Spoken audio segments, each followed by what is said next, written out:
Hey Matt, I thought I would shoot this video. So we don't really need to be video chat, we just do like a video. But you can see that out on the deck with the limited space, you know, nothing needs to be dedicated but maybe a square 10-foot area. That's the plant right there. You needed some stuff like have a couple buckets of water ready to go for next week or the week after to keep filling the bottom with water. That thing is just a light, a solar light shining up. But anyway, there's all the plants, and I got some wire that's going to go out because the cucumbers are already kind of growing out like 4 feet out, you know, and apparently the tomatoes may do that, but this is an eggplant. It's flowered, it's beautiful, you know, but eventually you'll have an eggplant coming out. As tomato, you know, I could go on with what all these are, second tomato. And there's strategy for, like, you know, don't put the tomatoes up high because they'll take all the sun, or don't take the eggplant up high. Leave the ones up high for things like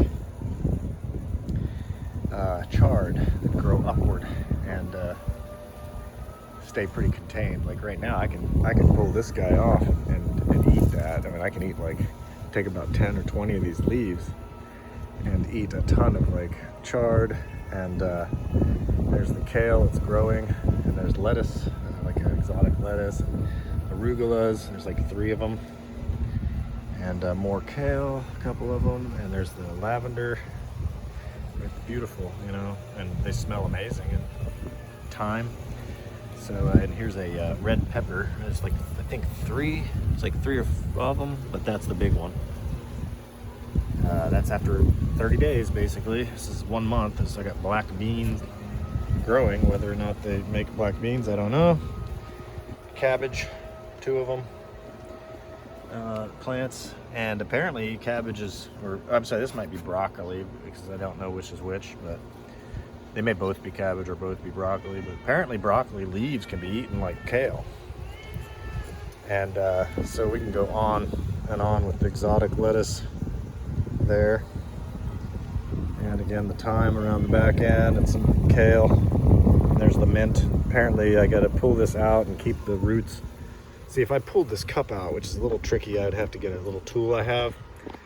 The tool goes up in there and then pulls, it's a circular cup that gets pulled out. And the roots, I want to maintain, keep about 4 inches just for the mint, because the lady up in Tennessee said the mint will take over the roots, but all these have like tons of roots.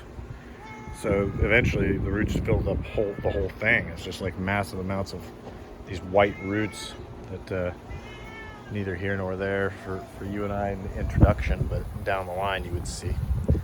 Anyway, I